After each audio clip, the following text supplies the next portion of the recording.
क्या आपने कभी सोचा है कि एक इंसान बिना किसी बंदूक के, बिना किसी गैंग के एक पूरे शहर को लूट सकता है, और वो भी 22 साल तक बिना किसी को खबर हुए? ये कहानी है एक औरत की जिसका नाम है रिता क्रुंडवेल, द हॉर्स लेडी। एक शांत, भरोसेमंद महिला जो अमेरिका के एक छोटे से शहर की सबसे बड़ी चोर निकली।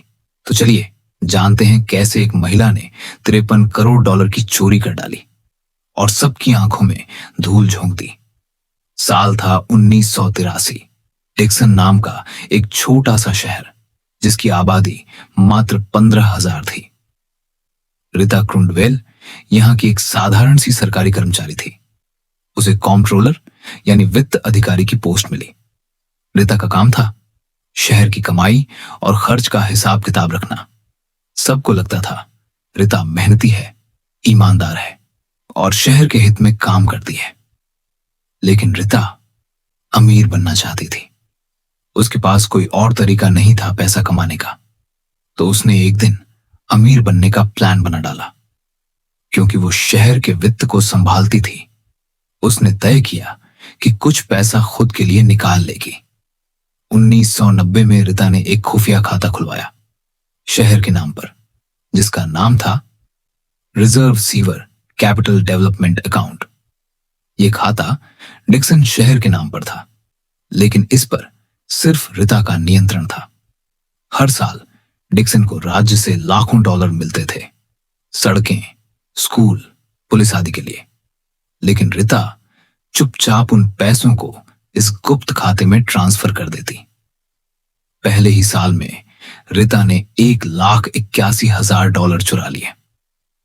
अब सवाल उठता है, रिता इन पैसों का क्या करती थी? वो ये सारा पैसा अपने ऊपर खर्च करती थी। हीरे जवाहरात, महंगे खाने, लग्जरी बोट्स। अगले 2 सालों में ही उसने लगभग 3,56,000 डॉलर अपने खाते में ट्रांसफर कर ली। अगले 10 साल तक यही चोरी चलती रही। वो महंगे फर्नीचर, लग्जरी सामान और गोल्फ कार्ट तक खरीद चुकी थी। रिता को घोड़ों से प्यार था। उसने एक क्वार्टर हॉर्स भी खरीदा। अगले साल उसने एक और बोट, लग्जरी ट्रक और मोटर होम खरीद लिया। अपने घर को रीमॉडल करने में ही उसने 5 लाख डॉलर खर्च कर दिए। अब रिता पूरी तरह काबू से बाहर हो चुकी थी। उसकी सालाना तनख्वाह सिर्फ 80,000 डॉलर थी। लेकिन किसी ने भी ये नहीं सोचा कि रिता इतना खर्च और लग्जरी लाइफस्टाइल कैसे अफोर्ड कर पा रही है। दफ्तर में वो शांत, विनम्र और मेहनती महिला थी, जो हमेशा समय पर आती, फाइलों में व्यस्त रहती और दूसरों की मदद करती। लेकिन ऑफिस से निकलते ही वो किसी हाई प्रोफाइल बिजनेस वुमन से कम नहीं लगती थी। महंगे कपड़े, हीरे की अंगूठियां, डिजाइनर बैग्स, जैसे वो फैशन शो के लिए तैयार हो। उसकी जिंदगी एक डबल रोल बन गई थी। दिन में सरकारी कर्मचारी और रात में अमेरिका की रईस, घोड़ा क्वीन। अब तक वो बहुत सारे घोड़े खरीद चुकी थी। वो लगातार देश भर में ट्रैवल करती थी, घोड़ा शोज में हिस्सा लेने के लिए, और वो कई सारे अवार्ड्स भी जीत चुकी थी। उसका एक आरसी क्वार्टर हॉर्सेस नाम का घोड़ा फार्म भी था, जो अमेरिका का सबसे बड़ा प्राइवेट घोड़ा फार्म था। रिता के पास सैकड़ों घोड़े थे, आलीशान फार्म हाउस, घोड़ों की देखभाल के लिए पूरा स्टाफ, महंगी गाड़ियां और हर शो में हिस्सा लेने के लिए प्राइवेट ट्रैवल की सुविधा थी। उसका फार्म और उसका शौक दोनों ही उसकी अमीरी की कहानी बयां करते थे। लेकिन किसी को अंदाजा नहीं था कि यह सब चोरी के पैसों से चल रहा है। लोग हैरान थे, सरकारी नौकरी में इतना पैसा कैसे? लेकिन किसी ने सवाल नहीं किया, क्योंकि रिता पर सबको भरोसा था। असल में लोगों की चुप्पी ही उसकी सबसे बड़ी ताकत बन गई थी। अब इस छोटे शहर की हालत खराब हो चुकी थी। शहर के पास अपने जरूरी कामों के लिए भी पैसे नहीं बचे थे। यहां तक कि टूटी हुई ट्रैफिक लाइट्स को ठीक करवाने के लिए भी फंड नहीं था। एम्बुलेंस, फायर डिपार्टमेंट और पुलिस फंड में कटौती हो रही थी। रिता को यह सब पता था, लेकिन उसे फर्क नहीं पड़ता था। वो और घोड़े खरीद रही थी और महंगी गाड़ियां। उसने एक नया मोटर होम खरीदा जिसकी कीमत थी $2 मिलियन। वो अपनी दौलत खुलेआम दिखा रही थी, लेकिन फिर भी किसी को शक नहीं हुआ। यहां तक कि उसके घोड़ों के नाम भी पैसे से जुड़े होते थे।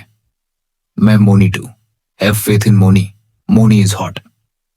अब तक रिता को चोरी करते 15 साल हो चुके थे और वो $26 मिलियन की चोरी कर चुकी थी। उसने फ्लोरिडा में $5.6 मिलियन का घर खरीदा जिसमें एलिवेटर भी था। अब उसके पास 12 से भी ज्यादा लग्जरी गाड़ियां थीं और 300 से भी ज्यादा घोड़े। रिता का फार्म महज एक बिजनेस नहीं, एक साम्राज्य था। वो अपने घोड़ों के लिए पर्सनल ट्रेनर रखती, हर घोड़े के लिए अलग गाड़ी होती, हर शो के लिए 5 स्टार होटल बुक करती। एक बार तो उसने अपने घोड़े के लिए डायमंड वाली सैडल तक बनवाई थी। वो अमीरों के घोड़ा क्लब की सबसे चमकती हस्ती बन चुकी थी।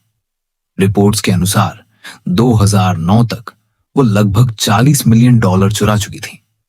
असल में रिता ने सिर्फ पैसे नहीं चुराए, उसने सिस्टम को भी छूना लगाया। हर साल वो फर्जी इनवॉइस बनाती थी, खुद ही रसीदें बनाती, खुद ही अप्रूव करती, बैंक से कनेक्शन मजबूत कर ली थे। कोई ट्रिप हो, खाना हो, शो हो, सबको ऑफिस के खर्च में दिखा देती थी। FBI रिपोर्ट के अनुसार उसने सैकड़ों फर्जी दस्तावेज बनाए थे। 2011 में रिता छुट्टियों पर गई थी, कुछ महीनों के लिए, क्योंकि उसे घोड़ा शोज में हिस्सा लेना था। उसकी जगह एक अस्थायी कर्मचारी आया। उसने सभी अकाउंट्स के रिकॉर्ड्स चेक करने शुरू किए। उसने बैंक को कॉल किया और सभी शहर के खातों की जानकारी मांगी। बैंक ने उसे 7 अकाउंट्स की जानकारी दी, लेकिन शहर के तो सिर्फ 6 अकाउंट्स थे।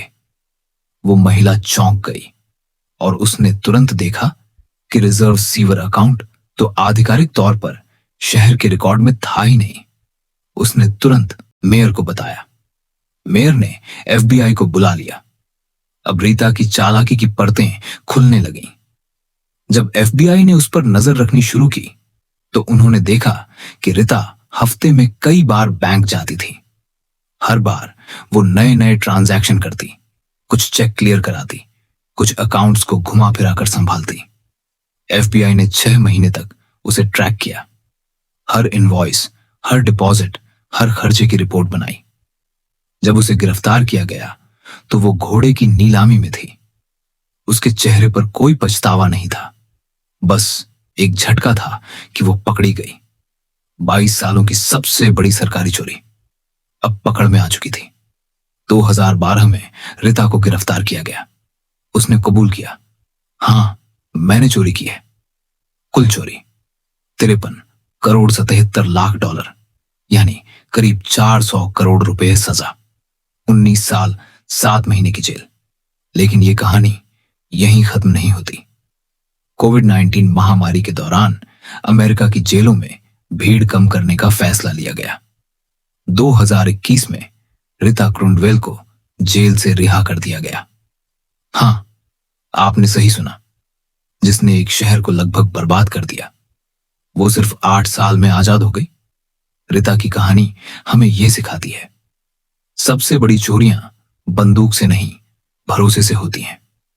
कभी भी सिर्फ चेहरा देखकर किसी पर आंख मूंदकर भरोसा मत करिए।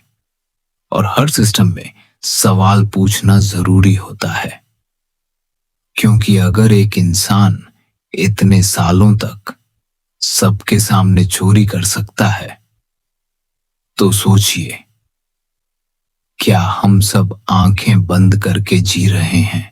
रुकिए दोस्तों, आपको रिटा क्रंडवेल की कुछ असली तस्वीरें दिखाते हैं।